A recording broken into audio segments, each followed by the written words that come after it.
Baahubali the epic October 31న world వైడ్గా గ్రాండ్గా రిలీజ్ కాబోతుంది.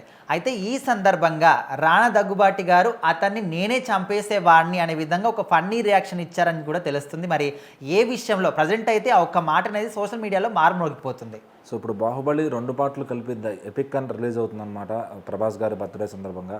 సో అయితే దాని గురించి అప్పుడే మళ్ళీ దానికోసం ప్రమోషన్స్, ఇంటర్వ్యూలు అట్లాంటివి కూడా స్టార్ట్ చేస్తున్నారు.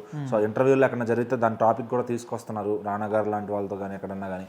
అయితే దాని గురించి సోషల్ మీడియాలో కూడా రానా గారిని ఒక వ్యక్తి అడిగారు అనమాట. సో ఒకవేళ బాహుబలిని కట్టప్ప చంపకపోతే ఏమయ్యేది అంటే అతని ఉద్దేశంలో అక్కడ పార్ట్ 2 అనేది వచ్చేది కాదు, అక్కడతో స్టోరీ ఎండ్ అయిపోవాలనే విధంగా అతను ఫన్నీగా కామెంట్ చేశాడు. సో దానికి రానా గారు కూడా చూసి ఫన్నీగానే రిప్లై ఇచ్చారనమాట.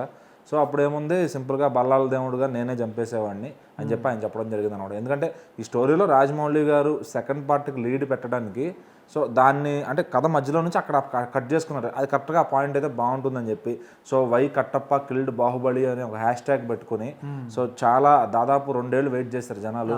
సో ఆ వెయిట్కి తగ్గ ప్రతిఫలం అంటే 5 ఏళ్ళు కష్టపడ్డారు హీరో అనే దానికి రిజల్ట్ అంత గట్టిగా వచ్చిందనమాట.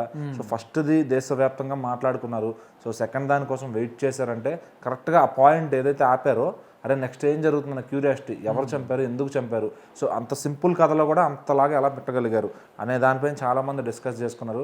సో చాలామందికి ఒక మనసులో ఉంటుంది అసలు బాహుబలి 2 అనేది ఎందుకు వచ్చింది, అంతా అయిపోతే బాగుండు కదా, సో మళ్ళీ కట్టప్ప ఇదంతా ఇంత సాగదీశాడు ఎందుకు అని కొంతమంది ఫీల్ అవుతూ ఉంటారు.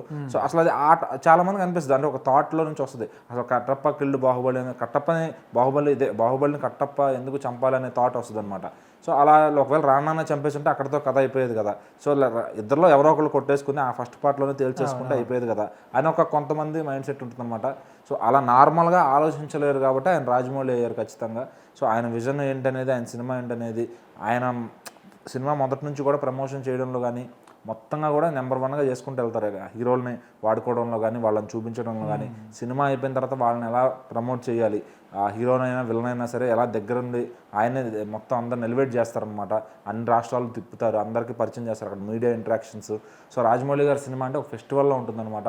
సో అందుకే ఆయనతో చేయడానికి ఒక 3 ఏళ్ళైనా 4 ఏళ్ళైనా హీరోలు టైం ఇస్తూ ఉంటారు. సో ఇక్కడ రానా గారు కూడా ఆ కామెంట్తో చాలామందికి ఒక మంచి ఆన్సర్ దొరికినట్టు అనిపించింది అనమాట.